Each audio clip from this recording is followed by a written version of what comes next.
Suwarni dari CGP Angkatan 11 Kabupaten Musirawas. Instansi saya SMPN 1 Waralangitan akan mewawancarai kepala sekolah kami yaitu Ibu Sylvana Christina MPD. Selamat ya Bu ya sebelumnya. Apa kabar Bu? Alhamdulillah baik Bu Suwarni. Baik. Oke Bu, baik Bu. Di sini kan Ibu sebagai kepala sekolah di SMPN 1 Waralangitan ini tentunya banyak sekali pengalaman-pengalaman atau kasus-kasus yang pernah Ibu jumpai di sini ya Bu ya. Terkait masalah tersebut kami dari saya perwakilan dari CGP Angkatan 11 Kabupaten Musirawas ingin mewawancara Ibu dari beberapa pertanyaan di sini terkait nilai-nilai dilema etika di sini ya. Di sini kami dikasih tugas untuk mengerjakan tugas demonstrasi konseptual yaitu mewawancarai beberapa kepala sekolah terkait tugas kami ini, makanya saya secara langsung untuk berwawancara langsung ke Ibu ya Bu ya. Boleh kan Bu ya? Ya, siap. Siap. Oke, terima kasih banyak sebelumnya ya. Iya. Oke Bu, di sini saya mengajukan beberapa pertanyaan ya Bu ya terkait dilema etika di sini. Yang pertama di sini bagaimana Ibu dapat mengidentifikasi kasus-kasus yang merupakan dilema etika atau rujukan dilema etika seperti itu? Iya, siap Bu Suwarni, langsung saya jawab ya. Ya Bu, silakan. Biasanya saya mengidentifikasi terlebih dahulu apakah ada dilema etika yang ada di sekolah ini. Ya. Apakah ada kasus-kasus atau konflik-konflik anak yang ada di sekolah ini yang tidak sesuai dengan aturan atau kebutuhan pribadi siswa itu sendiri. Seperti misalnya kasus siswa yang berkelahi dengan masalah yang sepele. Biasanya terjadi di lingkungan sekolah kita ini Bu Suwarni, dengan adanya masalah sepele aja sudah menjadi konflik yang begitu besar dengan anak-anak itu. Kemudian misalnya ada juga permasalahan seperti anak-anak yang terlambat sekolah, seperti itu Bu Suwarni. Oke, dari kesimpulan Ibu omongan itu tadi dapat saya simpulkan bahwasanya permasalahan bukan hanya dari dalam ya Bu ya. Jadi kita dari siswa secara langsung Ibu harus mengetahui sebagai kepala sekolah, bukan hanya memberi tugas hanya kepada guru ya Bu ya. Iya. Seperti itu. Terima kasih ya Bu. Selain yang kedua Bu di sini, bagaimana Ibu menjasa atau mengambil keputusan di sekolah Bapak Ibu, terutama untuk kasus-kasus di mana ada dua kepentingan yang sama-sama benar atau sama-sama mengandung nilai kebijaksanaan. Iya. Seperti ini Bu Suwarni, biasanya saya itu melibatkan banyak pihak, seperti contoh pada dewan guru, kemudian dari komite sekolah untuk diajak berdiskusi dengan mempertimbangkan semua sisi dari masalah dan dampaknya sebelum mengambil sebuah keputusan tersebut. Serta kami juga berusaha mencapai kesepakatan bersama supaya permasalahan itu bisa diselesaikan secara bersama dan menghasilkan hasil yang lebih baik. Oke. Jadi maksud Ibu tadi, jadi masalah yang kita dapati di sekolah ini bukan hanya Ibu sendiri yang menyelesaikan, tapi mengajak rekan guru atau berkolaborasi dengan guru-guru yang lain. Seperti itu. Juga melibatkan wali murid dengan komite sekolah. Jadi ada pihak yang juga yang bergeraknya seperti itu. Terima kasih Bu. Selanjutnya yang ketiga di sini ya, langkah-langkah atau prosedur seperti apa yang bisa Ibu lakukan selama ini Bu? Langkah-langkahnya itu banyak ya kita laksanakan. Misalnya seperti contohnya kumpulkan semua indikasi atau yang terlibat atau terkait dalam satu permasalahan tersebut. Kemudian mengidentifikasi apa yang masalah-masalah tersebut. Kemudian pertimbangkan dampak keputusan dari semuanya itu. Kemudian didiskusikan dengan tim yang seperti Ibu katakan yang awal tadi ya. Buat perencanaan untuk melaksanakan keputusan tersebut seperti itu. Jadi Ibu memakai langkah-langkah itu bukan hanya tahu anak itu bermasalah langsung ambil keputusan, bukan ya, tapi melalui mengidentifikasi melalui prosedurnya. Terus mengajak rekan guru yang lain untuk menanyakan secara jelas apa pokok permasalahannya seperti itu. Oke, selanjutnya yang keempat di sini ya. Hal-hal apa saja yang selama ini Ibu anggap efektif dalam pengambilan keputusan pada kasus-kasus dilema etika? Yang paling efektif itu yang pertama itu berkomunikasi. Berkomunikasi dengan jelas, transparansi dalam membuat suatu keputusan itu supaya nanti hasilnya lebih baik. Oke, berarti masih bekerja sama, bukan hanya Ibu sendiri kasih masalah, bukan Ibu sendiri yang menyelesaikan. Karena dalam menyelesaikan suatu permasalahan itu tidak bisa diselesaikan oleh kepala sekolah itu sendiri tanpa adanya berkolaborasi dengan warga sekolah. Teman-teman yang lain ya. Terima kasih. Selanjutnya yang kelima di sini ya.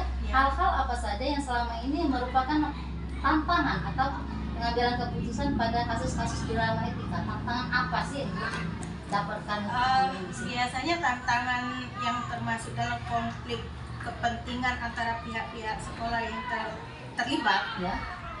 terkena dari luas dan ketidakpastian seperti itu Bu Suwani dalam memilih keputusan yang tepat. Kadang-kadang sulit untuk membuat keputusan yang diterima oleh semua pihak. Iya. Kita sudah membuat keputusan, tapi dengan keputusan kita itu belum tentu diterima oleh orang seperti misalnya ada kasus kita manggil orang tua, belum tentu orang tuanya menerima menyetujui ya seperti keputusan itu, kita. ya. Oke. Selanjutnya yang keenam di sini Bu ya. Ya. Apakah Ibu memiliki sebuah tata kelola atau jadwal Ya. tertentu dalam sebuah penyelesaian kasus dilema etika? Ada jadwal Di khusus sini seperti itu? tidak terpaku dengan jadwal, tidak mesti adanya jadwal, akan tetapi selalu berusaha menyesuaikan. Apabila ada suatu masalah, secepat mungkin, sesegera mungkin permasalahannya itu kita atasi. Oh, berarti tidak bawa Iya, lama-lama karena seperti itu. permasalahan itu Bu Suwarni belum tentu belum tentu kapan datangnya permasalahan Iya, itu. iya, Biasanya secara tiba-tiba seperti anak kita yang berkelahi. Iya, Itu iya. kalau harus kita jadwalkan dalam bentuk penyelesaiannya itu akan membutuhkan waktu yang sangat lama. Oke, jadi setiap ada masalah anak langsung kita atas. selesaikan Ya, seperti itu ya. Selanjutnya yang ketujuh di sini Bu, adakah seseorang atau faktor-faktor yang selama ini yang mempermudah atau membantu Ibu dalam menyelesaikan kasus-kasus dilema etika di sini? Iya, dukungannya dari rekan-rekan guru, alhamdulillah semuanya itu sangat mendukung. Iya, Bu. Iya, Pastinya, Bu. iya, semuanya mendukung, satu sama lain saling mendukung, sehingga apabila adanya permasalahan di sekolah kita, insya Allah kita bisa atasi. Oke, berarti adanya kita dipermudah Bu, karena Iya. rekan kerja kita Iya. saling mudah diajak berkolaborasi Iya, seperti itu atau betul kerjasama. sekali. Selain itu ada pihak lain yang Ibu ajak seperti komite sekolah. Iya, komite sekolah, misalnya ada juga wali yang perlu kita panggil. Oh, berarti ada rekan lagi yang Ada. terlibat, yaitu seperti komite sekolah atau perangkat-perangkat yang berkaitan dengan anak masalah itu. Betul, betul sekali. Selanjutnya yang ke-7 di sini Bu ya. Mm-mm. Yang ke-8 sorry Bu. Hmm. Dari semua hal yang sudah Ibu lakukan selama ini, adakah manfaat atau pengalaman yang Ibu dapatkan selama melakukan kasus-kasus dilema etika itu? Ada manfaatnya, bahwa keterbukaan itu sangat penting Bu Suwani. Ya. Dengan komunikasi itu sangat penting, karena suatu permasalahan kalau kita tidak ada keterbukaan atau tidak ada komunikasi sesama guru khususnya dengan anak, orang tua, komite sekolah, itu akan fatal hasilnya. Akan tetapi kalau kita keterbukaan, komunikasi dengan baik dengan rekan kerja, dengan komite sekolah, misalnya ada wali yang anaknya bermasalah, itu kalau sudah ada keterbukaan dan kerjasama komunikasi yang baik, insya Allah akan Menghasilkan mengatasi. dan Ya. Jadi intinya di sini keterbukaan ya Bu ya, keterbukaan dan kerjasama yang baik antar Iya, tim seperti itu. iya. Oke, mungkin itu saja Bu wawancara dari saya di sini. Saya mengucapkan banyak terima kasih ya Bu atas kerjasamanya. Lebih dan kurang saya juga mohon maaf.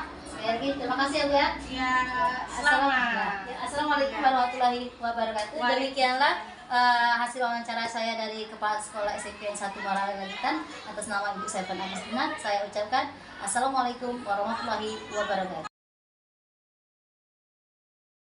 Assalamualaikum warahmatullahi wabarakatuh. Perkenalkan, nama saya Suwarni dari CGP Angkatan 11 Kabupaten Musirawas akan mewawancarai Ibu Herawati sebagai Kepala SMPN Prabu Muli. Pak Ibu, apa kabar Bu? Alhamdulillah. Alhamdulillah sehat ya. Oke, di sini saya akan mewawancarai Ibu sebagai kepala sekolah di SMPN 2 Prabu Muli. Tentunya banyak sekali kasus-kasus ya Bu ya, yang kita hadapi, terutama untuk peserta didik. Di sini ada beberapa pertanyaan yang akan saya lakukan terkait wawancara tentang kasus-kasus atau modul 3.1 di sini Bu. Di sini ada yang pertanyaan pertama ya Bu ya. Selama Ibu, bagaimana Ibu Bapak dapat mengidentifikasi kasus-kasus yang merupakan dilema etika atau rujukan moral di sini? Oh, untuk yang itu kami bisa tahu jika ada dilema etika pada suatu siswa ataupun yang lainnya, itu berdasarkan situasi di mana kepentingan atau nilai-nilai yang bertentangan.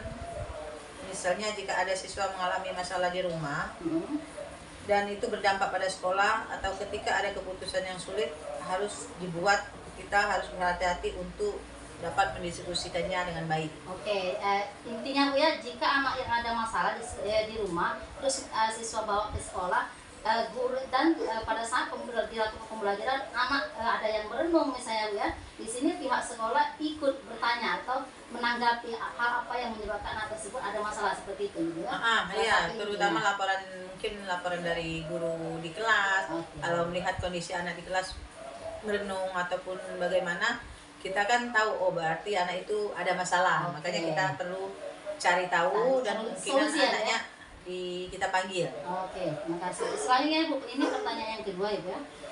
Bagaimana Ibu menjelaskan pengambilan keputusan di sekolah itu terutama untuk kasus-kasus di mana ada dua kepentingan yang sama-sama benar atau sama-sama mengandung nilai kebijakan. Contohnya kalau Ibu misalnya ada ke dinas kemana itu semuanya sama-sama penting.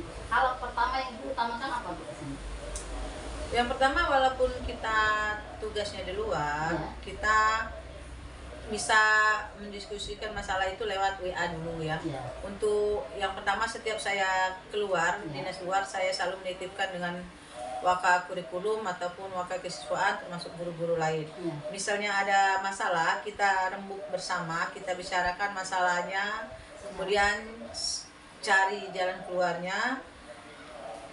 Pastinya saya menugaskan guru salah satu guru untuk dapat menyelesaikan persoalan tersebut. Oke, berarti intinya Bu ya, setiap ada masalah di sekolahan Ibu ini, Ibu selalu konfirmasi dengan rekan guru yang lain ya Bu ya, dan diselesaikan pasti secara bersama-sama ya Bu. Iya, iya. Oke, selanjutnya Bu, yang ketiga di sini ada langkah-langkah atau prosedur apa yang biasa Ibu lakukan selama misalnya ada kasus di sekolahan Ibu ini?